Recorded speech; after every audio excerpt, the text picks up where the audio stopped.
G'day everyone, Alan here from Benchrest Marksman. So picture this, a single GoFundMe link goes up on the internet. No flashy campaigns, no TV coverage, just a few familiar names asking for help.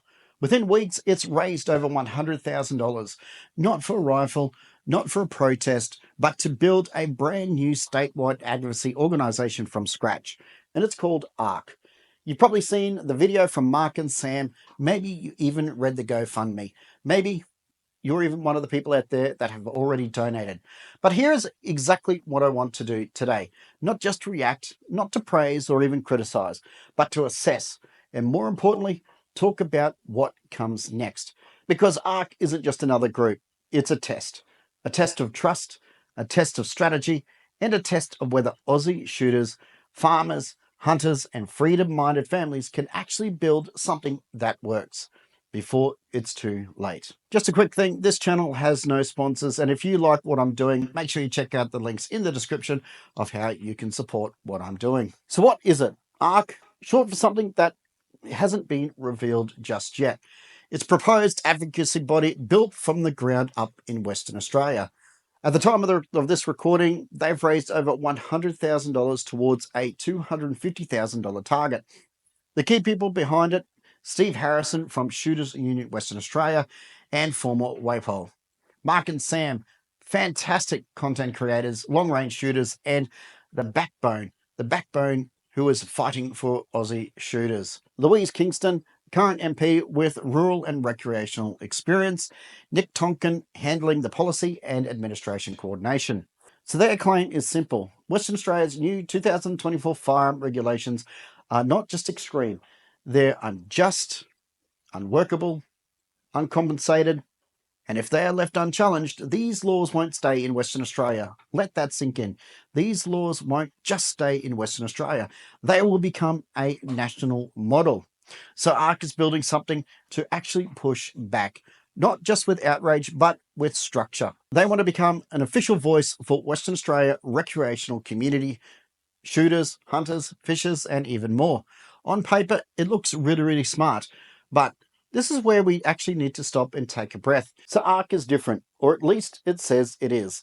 They're not just forming a club. They're not just forming another shooters lobby, and they're building a fully incorporated professional association with salary staff, independent leadership, and a constitution designed to block outside interference, 3 elected chairpersons, transparent finances, and refunds if it doesn't proceed.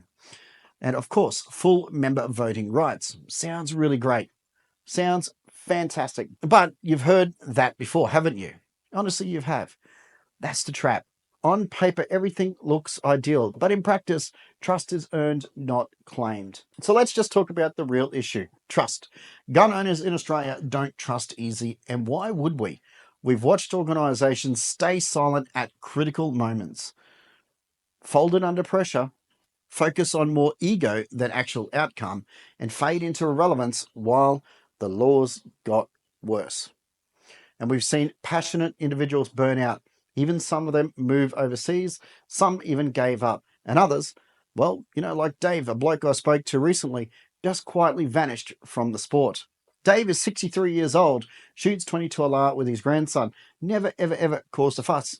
Now he's being told that he might need to get a medical clearance just to keep his firearm. He's not a radical. He's not high risk. He's just exhausted. So when ARC says we're different, people are right to ask, who is actually calling the shots? Will the average shooters like you and me get a say? And will they take a stand or fold to politics? Why start a new thing instead of fixing what exists? And here's the thing. These questions, I'm not attacking ARC at all. These questions are how to build real credibility. If ARC dodges questions like this, it fails. If it welcomes, then it has a shot. And I highly encourage ARC, everybody that's involved in ARC, brace and encourage questions, because ground up support can't be dictated. It is honestly earned through action, transparency, and time. Now let's just zoom out. Let's just zoom out a little bit. So what's happening in Western Australia is not an isolated issue. It's the test bed, the pilot program, the match being set up.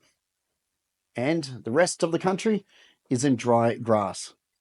We've already seen mandatory health checks in Western Australia, PTA processing delays in Queensland, National Firearms Register getting pushed through at lightning speed, and politicians using community safety just to justify anything. Western Australia is just the beginning, and if shooters in Western Australia lose this fight, every single state and territory in this country will see a copy-paste version of these rules. So no, this isn't just a Western Australia issue. It is a you issue. It's your kids' issues, and it's a national issue. And ARC, whether it succeeds or fails, will impact how the rest of us moves forward. So if you're still watching, then you're part of the few people that actually get it. Hit that subscribe button because it tells YouTube that you're not here just to zone out or watch these videos while sitting on the toilet. You're actually here to watch these videos because you actually care about what matters. So let's just keep everything balanced. I just want to keep things balanced. So some of the strengths that I see in ARC is filling a representation vacuum, structuring for transparency and member voting, uniting the voices across sectors, and understanding that this is a bigger picture than actually with firearms. And the last point really matters. The same tactics are being used on shooters are also hitting landholders, fishers, and four-wheel drive communities. And of course, even parents raising concerns about health and education mandates. Anybody who doesn't toe the government line as well. So if ARC can bring these voices and avoid collapse, they could honestly be a real force. But on the flip side, there are some risks as well. Overextension, trying to represent every single body, organization at once. Infighting, we all know shooters have a habit of attacking their own, and burnout. Lots of groups start very strong, then vanish when the administration work actually kicks in. If ARC walks into any of these traps, we'll be watching another failed cycle. So should you actually support ARC? Well, that is up to you. If you believe in what they're aiming for, don't just donate. Get involved, ask questions, offer your time and skills, and speak up when things feel off. Hold the group to its promises as well. But above all, don't just outsource your responsibility. This is important. Just because there is a brand new organization out there, don't stop. You still need to email your MPs. You still need to show up at meetings, talk to new shooters, encourage them to come along, foster the new generation, and vote when the time comes. Vote with your principles and vote for the party that is representing the people who need the most help. And of course, support creators and channels just like mine that are actually trying to speak up. This channel, no sponsors, no handouts, just one camera, one voice, and a community that honestly gives a damn. So if you value that, here is how you can help. Subscribe, share this video, comment below, and please stay within community guidelines. We've had some pretty wild comments that have cropped up in some of my videos. Stay within community guidelines and use the links in the description to support the channel. ARC might become the group that we have needed all along, or it might stumble. But either way, apathy isn't an option because this is bigger than an org, one law or one even state. It's about your sport, your freedom, and your family's future.